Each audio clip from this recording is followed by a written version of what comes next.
BJP സംസ്ഥാന ഉപാധ്യക്ഷൻ C കൃഷ്ണകുമാറിനെതിരെ ലൈംഗിക പീഡന പരാതി. നടപടി ആവശ്യപ്പെട്ട് പാർട്ടി സംസ്ഥാന ഉപാധ്യക്ഷൻ രാജീവ് ചന്ദ്രശേഖരന് കൃഷ്ണകുമാറിന്റെ ബന്ധുവായി യുവതി കത്ത് നൽകി. എന്നാൽ പരാതി അടിസ്ഥാനരഹിതമാണെന്നും പിന്നിൽ സന്ദീപ് വാര്യരെന്നും സി കൃഷ്ണകുമാർ ആരോപിച്ചു. പരാതിയിൽ ബിജെപി എന്ത് നടപടിയെടുക്കുമെന്ന് കാണട്ടെ എന്നായിരുന്നു പ്രതിപക്ഷ നേതാവ് വി ഡി സതീശന്റെ പ്രതികരണം. സി കൃഷ്ണകുമാറിന്റെ ബന്ധുവായ യുവതി ബിജെപി സംസ്ഥാന അധ്യക്ഷൻ നൽകിയ ലൈംഗിക പീഡന പരാതിയും പരിശോധിക്കാമെന്ന രാജീവ് ചന്ദ്രശേഖരന്റെ ഓഫീസിന്റെ മറുപടിയുമാണ് ചർച്ചയാകുന്നത്. തന്നെ ലൈംഗികമായി പീഡിപ്പിച്ചെന്നും ബിജെപി RSS നേതാക്കളോട് പരാതി പറഞ്ഞിട്ടും നീതി ലഭിച്ചില്ലെന്നും പരാതിയിൽ പറയുന്നു. 2014 കേസിനാസ്പദമായ സംഭവം.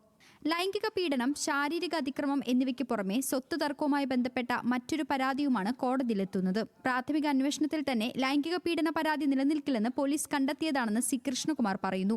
ഗൂഢാലോചനയ്ക്ക് പിന്നിൽ സന്ദീപ് വാര്യരാണെന്നാണ് ആരോപണം.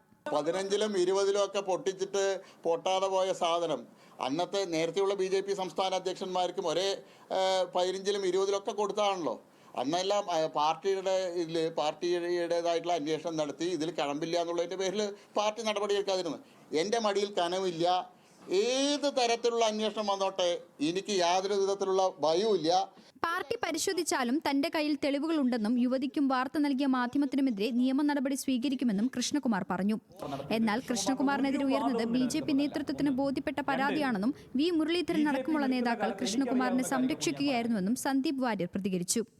ഈ കേസുമായി ബന്ധപ്പെട്ട് കുട്ടി രാജീവ് ചന്ദ്രശേഖരന് കൊടുത്തു എന്ന് പറയപ്പെടുന്ന പരാതിയിൽ പറയുന്നത് പോലെ RSSന്റെ എളമക്കരയിലെ പ്രാന്ത കാര്യാലയത്തിൽ പോയി RSSന്റെ ഏറ്റവും തലമുതിർന്ന നേതാവായിട്ടുള്ള ഗോപാലൻകുട്ടി മാസ്റ്ററെ കണ്ട് പൊട്ടിക്കരഞ്ഞിട്ടുണ്ട്.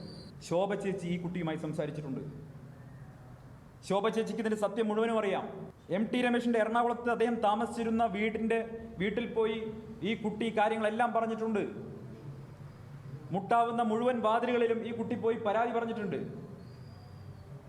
പാർട്ടിയുടെ മാനം രക്ഷിക്കണമെന്ന് പറഞ്ഞതിൻ്റെ അടിസ്ഥാനത്തിൽ സംഘടനാ സ്നേഹമുള്ളത് ഉണ്ട്. ആ കുട്ടി പലപ്പോഴും അതിൽ നിന്ന് വിട്ടുനിന്നുണ്ട്. ഇവരുടെ സമ്മർദ്ദത്തിന് വഴങ്ങി. പരാതി കോൺഗ്രസ് രാഷ്ട്രീയമായി ഏറ്റെടുത്തു. BJP നേതൃത്വം കൃഷ്ണകുമാറിനെതിരെ എന്ത് നടപടി സ്വീകരിക്കുമെന്ന് കാണട്ടെ എന്ന് പ്രതിപക്ഷ നേതാവ് വി ഡി സതീശൻ പറഞ്ഞു. BJP നേതൃത്വമൊക്കെ വിശദീകരിക്കട്ടെ. ഒരു ആരോപണം വന്നിരിക്കുന്ന ഒരു സ്ത്രീ അദ്ദേഹത്തിനെതിരായി ആരോപണം ഉന്നയിച്ചു.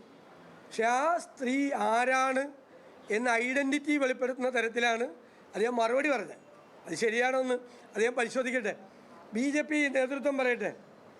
പാലക്കാട് ഈസ്റ്റ് ജില്ലാ കമ്മിറ്റി ഓഫീസിലേക്ക് കോൺഗ്രസ് നടത്തിയ പ്രതിഷേധ മാർച്ച് സംഘർഷത്തിൽ കലാശിച്ചു.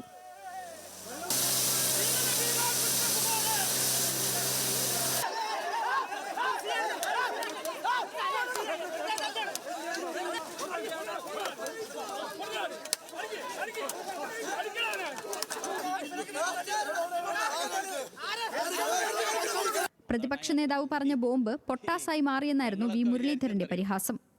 എന്തോ വലിയ ബോംബുമായിട്ട് വരിക എന്നാണ്. ഇപ്പോഴത്തെ ഈ പടക്കമൊക്കെ വരുന്നതിൻ്റെ മുൻപുള്ളൊരു കാലമുണ്ട്. ഞങ്ങൾ ചെറിയ ഡപ്പിയിൽ ഈ കല്ലുകൊണ്ട് കുത്തിയിട്ട് പൊട്ടിക്കുന്ന ഒരു സാധനം ഉണ്ടായിരുന്നു. അങ്ങനെയുള്ള ഒരു പൊട്ടാസ് കൊണ്ടുവന്നിട്ട് ഞങ്ങൾ വലിയ ബോംബ് കൊണ്ടുവരുന്നു എന്ന് പറഞ്ഞു കഴിഞ്ഞാൽ ഇവർക്ക് എന്താ ലോകത്ത് എവിടെയാണ് ഒന്നും അറിയാത്ത ആൾക്കാർ. രാഹുൽ മാങ്കുട്ടത്തിനെതിരെ തുടർച്ചയായി സമരങ്ങൾ നടത്തിയ BJP കൃഷ്ണകുമാറിനെതിരായ ആരോപണത്തിൽ എന്ത് നിലപാട് സ്വീകരിക്കുമെന്നാണ് ഇനി അറിയാനുള്ളത്. ന്യൂസ് മലയാളം, പാലക്കാട്.